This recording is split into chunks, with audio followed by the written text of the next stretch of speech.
God designs us to be inflated by life, not deflated by life. I'm David Bridgman, sharing Worship in 360.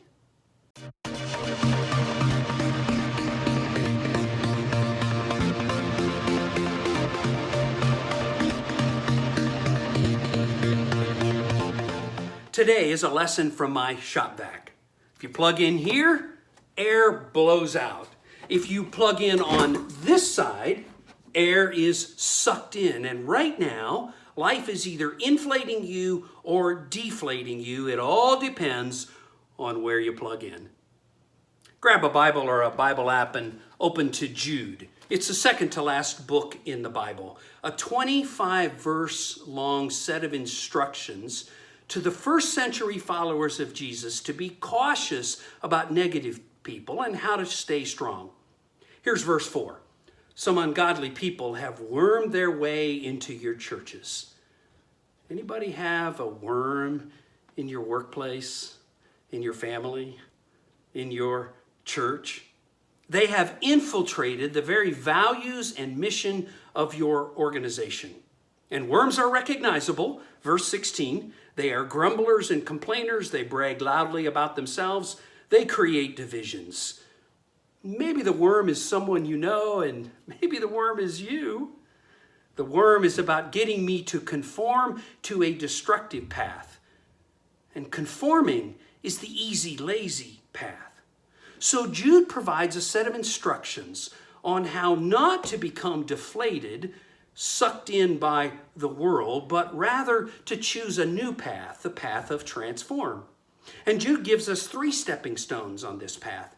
Here's the first stepping stone. It's in verse 20. You, dear friends, must build each other up in your most holy faith.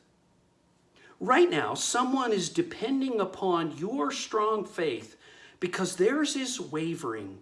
I want you to identify one person who this week you can build up. You can tell them what they're good at. You can help them succeed, or maybe you can just be their friend. See, you and I are designed by God for authentic relationships. And if you're not in a small group, please consider joining one of our groups during the all-church study that starts September 1st. We're calling it Route 66. Here's a second stepping stone on this path of transform. It's in verse 20. You, dear friends, must pray in the power of the Holy Spirit. Prayer is simply a conversation with God.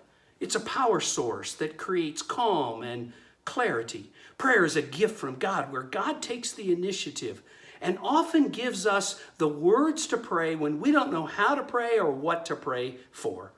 A great prayer tool is music that focuses on Jesus. So won't you use music to celebrate and confess and make your request to God?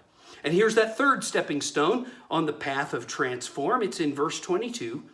You, dear friends, must show mercy to those whose faith is wavering. Do you know that all around us are people who doubt? They doubt themselves. They doubt their worth. They doubt if there even is a God. And God is calling you to take initiative. How do I do that? Verse 22, go easy on those who hesitate in the faith. Go after those who take the wrong path. Be tender with sinners, but not soft on sin. Find a way to show mercy.